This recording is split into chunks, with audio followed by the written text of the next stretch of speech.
por venir. No, gracias a usted por la invitación. Un gusto. ¿A cuántos ha dejado sin atender culpa nuestra? No, no importa, no importa.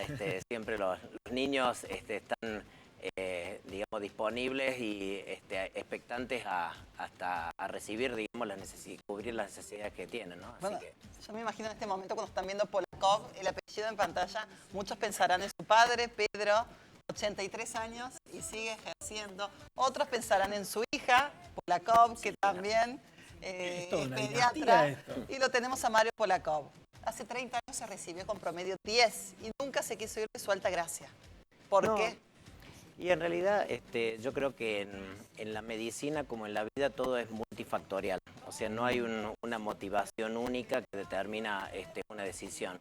Y en realidad sí, digamos, de alguna manera yo siempre me identifiqué con mi ciudad, en donde nací, en donde conozco mi gente, me eduqué en mis primeros tramos por la vida en escuelas públicas, lo cual también implica una cierta deuda de gratitud, ¿no es cierto?, hacia la gente que la rodea. Y la posibilidad de ejercer una labor profesional, una vocación en mi ciudad, con mi gente. Yo atiendo a los hijos de mis amigos, a las nietas de mis maestras de escuela. Por lo tanto, digamos, yo camino por la calle y la gente sabe mi historia. Por lo tanto, es como que ya tengo un vínculo de cercanía que condiciona de alguna manera el ejercicio de una profesión y el amor que uno tiene por el lugar donde uno reside. Usted conocerá la historia de miles de familias que han atravesado a lo mejor una situación de enfermedad y que el médico es el único que puede llevar ese alivio. Primero con una palabra, con recibirlos, y después ya, bueno, un diagnóstico o como haya que avanzar, ¿no? Pero es importantísimo. Sí, lo que pasa es que el vínculo, el lugar es tan chico, ¿no? Porque en realidad el médico es mucho más que quien cura en un consultorio, ¿no es cierto? Al menos el pediatra, ¿no? El pediatra tiene una cercanía con la familia y también de alguna manera un estado de agradecimiento porque la familia confía en uno lo más preciado que tiene, que es la vida de los hijos. Entonces, de alguna manera uno percibe ese compromiso, digamos, de la gente hacia con uno y genera también un vínculo de retribución hacia ellos para, de alguna manera, brindarnos en todo, en el saber, en el comprender, en el poder empatizar, ponernos en el lugar del otro para abrazarlos y acompañarlos y también disfrutarlo más allá del consultorio, porque en una ciudad pequeña uno se encuentra con los pacientes por la calle, en el súper, en el cine, en ámbitos, digamos, extramédicos, sí. Lo cual es una experiencia muy enriquecedora. Ojo, eso es lo positivo. Lo negativo es que lo enganchan las 24 horas del día, saben dónde vive, sí, seguro. No hay horario de cierre, su teléfono tiene que estar abierto todo el tiempo. Así es. ¿Cuál es el lado B de esto de estar en una ciudad como Altagracia, donde todo el mundo sabe dónde vive usted, Sí, sí, la verdad que sí. Pero de alguna manera yo creo que bueno, con el tiempo, ¿no es cierto? Y con la educación que uno hace de los pacientes en el consultorio, en el diario andar por la práctica médica, uno también va educando a los pacientes para establecer pautas de alerta, cuando realmente situaciones generan una emergencia. A veces un llamado telefónico y un intercambio, ¿no es cierto?, de palabras, logra muchas veces sosegar inquietudes y diferir necesidades, ¿no es cierto? Y usted puede ver la película completa en su casa, por ejemplo.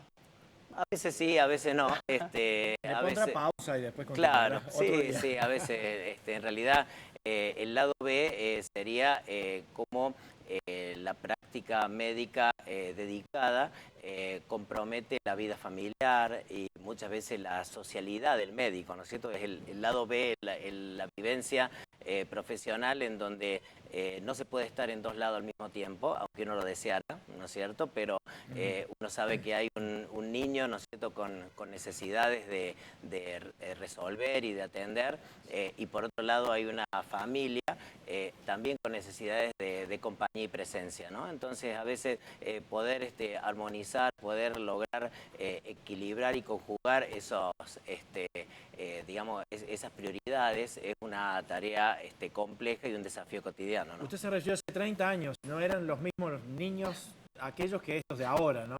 Han ido cambiando? ¿En qué sentido? Ahora los chicos pareciera que son más hiperactivos, pareciera que adquieren a lo mejor enfermedades que antes, por ejemplo, las alergias, no las conocíamos tanto, ¿no? Y ahora, cada vez que uno a lo mejor consulta, puede estar relacionado con una alergia. El concepto es, eso de decir vos que los chicos no son los mismos, nadie es el mismo, ¿no es cierto? Ninguno es el mismo. El estrés es un factor que forma parte de nuestra condición humana y en el ritmo vertiginoso de los tiempos que vivimos, y eso en realidad condiciona la vida e impregna el estrés de los grandes a la vivencia de los chicos, ¿no? Y realmente uno quizás lo que está viendo últimamente en los chicos es, entre comillas, cómo en parte están perdiendo su infancia, cómo han perdido esa posibilidad de jugar por la tecnología que les da servido un soft para, entre comillas, entretenerse, que es como tenerse entre, ¿no es cierto? Pero de alguna manera eso ha implicado que todo el espacio de creatividad, de imaginación, del juego compartido, del reír familiar, de las historias contadas, ¿no es cierto?, queden desplazadas muchas veces por urgencias de los padres, otras veces por comodidad, otras veces por querer sobreocupar a los niños y no generarles el tiempo ocioso tan necesario para despertarles esa actitud de búsqueda de nuevas soluciones propias, ¿no es cierto? Y no que vengan ya prefabricadas. Recién usted, doctor, decía que también educa a los padres, ¿no? Para saber cómo actuar en ciertas situaciones de emergencia o no. Y también hay que educar a los padres, porque los padres son el primer modelo que ven los hijos, ¿no? Claro, claro.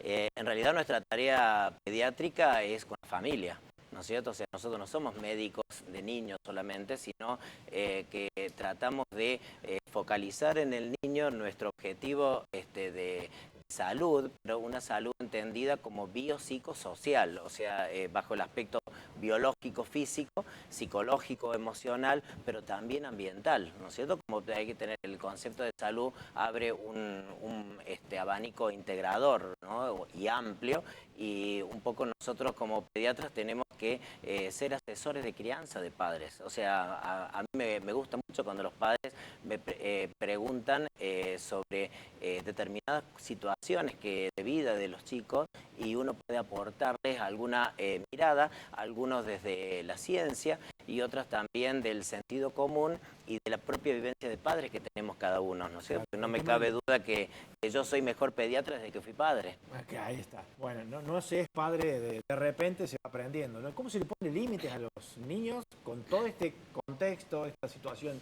biológica, psicológica? Es un desafío enorme, ¿no?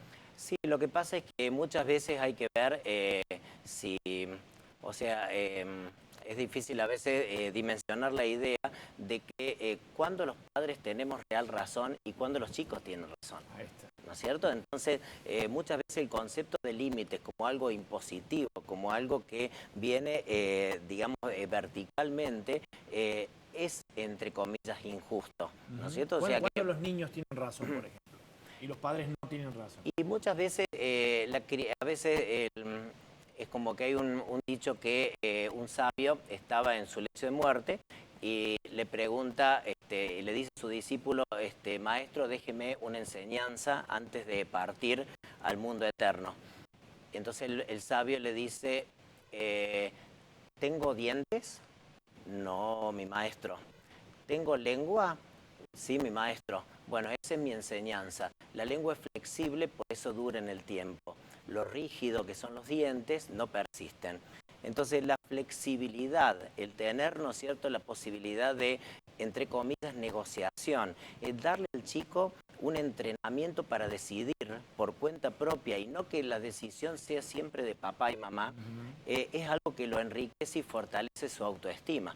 Porque muchos niños se crían con esa sensación de límites bajo el concepto del no permanente, como si fuera la palabra central, ¿no es cierto?, de la vida del chico. No hagas esto, no hagas esto, no hagas esto. Pero ¿cuántas veces le decimos sí, hágase tal cosa, sí tenés razón, sí, la verdad que estuve pensando y está bueno lo que vos decís? Entonces es correcto, ¿no es cierto? Si vos querés que tu hijo se ponga un pantalón azul y el chico se quiere poner un rojo, y es una cosa tan debido a muerte, Debido a muerte. quizás un pantalón y otro. Entonces, a veces, si nosotros generamos un no recurrente, condiciona negativamente al chico como diciendo, nada de lo que yo digo está bien.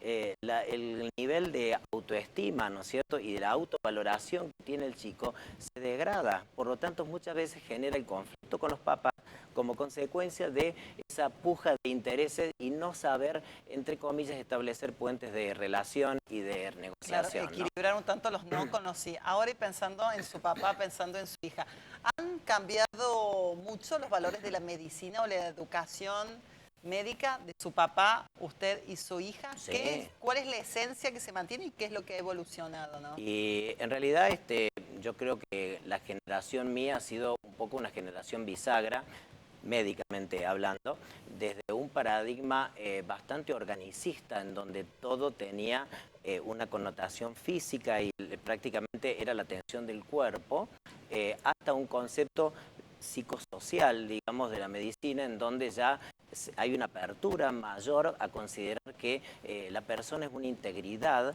que se nutre de muchas vertientes, ¿no es cierto? Entonces, si la persona, te voy a decir una palabrita difícil, hay una palabra que se llama, una disciplina que se llama psiconeuroinmunoendocrinología. Psicológico, neurológico, inmunodefensas, endocrinología, hormonas. Todos esos sistemas están interrelacionados. Por lo tanto, si hay alguien que anda mal anímicamente, le va a repercutir en sus hormonas y en sus defensas. Es bien entendido que una persona con algún grado de afectación psicológica se enferma de una manera más repetida. Somatizar, básicamente, como se dice, ¿no? No necesariamente, le bajan sus defensas también. y genera eso una mayor proclividad a que se infecte. Entonces digo, el cuerpo es un andamiaje tan armónico, integrado, complejo y maravilloso que de alguna manera cuando hay algo que no funciona bien, el resto le repercute. Doctor, y si lo sí. anímico, ¿no es cierto? Y si lo emocional, lo social, un chico que no tiene amigos, un chico que... ¿Viste? Claro, que le afecta, ¿no es cierto?, emocionalmente, ese chico tiene problemas de salud también, ¿no es cierto?, y le repercute hasta ahí enanismo psicosocial, Claro. chicos que no crecen por carencia afectiva. Ahí está, ¿no? también el hecho de influir sobre la conducta de los padres para con los chicos. Claro. Bueno, doctor, por ir cerrando, y nos encanta tenerlo aquí, esperemos tenerlo en otra ocasión, está totalmente invitado. Viene el otoño, ¿qué? Tenemos que cuidar a los chicos como venimos haciendo siempre, abrigarlos mucho, cuidado con el polvillo, no cambiarlos de temperatura, no sacarlos con el cabello mojado a la calle. Secador de pelo. Secador de pelo y se enferman lo mismo por ahí. Claro, lo que pasa es que los mocos, en realidad, a los chicos se les llama mocosos porque son fabricantes de mocos naturalmente. Sí. Pero los mocos que son producidos, digamos, por los chicos y que tanto generan conflicto en los papás, son útiles. Porque de alguna manera el moco es una vía a través de la cual el organismo fabrica secreciones para que se peguen ahí los gérmenes y a través del estornudo y la tos sean eliminados. O sea, es un mecanismo de alguna manera de defensa para evitar que un proceso que afecta a la vía superior comprometa ya después la vía baja, ¿no es cierto? Entonces, el moco tiene una cierta utilidad, digamos. Entonces, pretender que un chico no tenga moco es utópico, ¿no es cierto? Porque en realidad forma parte de su naturaleza y de su esencia en una etapa de la vida en donde son hipersecretores, ¿no es cierto? Que significa que producen muchas secreciones. Los bebés que se salivan todo el tiempo porque son hipersecretores, los niños que tienen mucho moco. Entonces, forma parte de un paradigma natural, ¿no es cierto?, de desenvolvimiento del chico. Sobre respecto a los cuidados, ¿no es cierto?, que hay que tener, básicamente es alimentación, ¿no es cierto?, alimentación sana, lactancia materna, ¿no es cierto?, en los bebés con toda la transferencia de inmunidad, de defensa de la mamá al hijo, una alimentación equilibrada, completa, que provea aportes de vitamina C, vitamina D, no sé, como para que de esa manera tenga un nivel, ¿no es cierto?, de respuesta adecuado. Y de alguna manera también el hecho de evitar las aglomeraciones y el aislamiento cuando hay un enfermo. O sea, cuando hay un chico que tiene una enfermedad que le produce tos, dificultad respiratoria o fiebre, debería no ir al colegio. ¿no es cierto?, sistemáticamente, porque genera no solo el problema, dice, pues sí, porque el chico quiere, porque lo llevé, porque no puedo tomarme el día de trabajo, pero en realidad ese chico está generando una diseminación de infecciones que si de alguna manera somos solidariamente responsables del entorno, uno no debería contribuir a la diseminación de los problemas. Muy interesante, doctor. Fantástico, Muchísimas gracias por venir. Nos encantó A ustedes. reflejar y homenajear de alguna manera a esta familia de pediatras oriunda de Altagracia y esos consejos tan válidos que siempre está bueno reflotarlos. Felicitaciones por el trabajo, y a seguir adelante. Bueno, muchas gracias. Vamos a invitar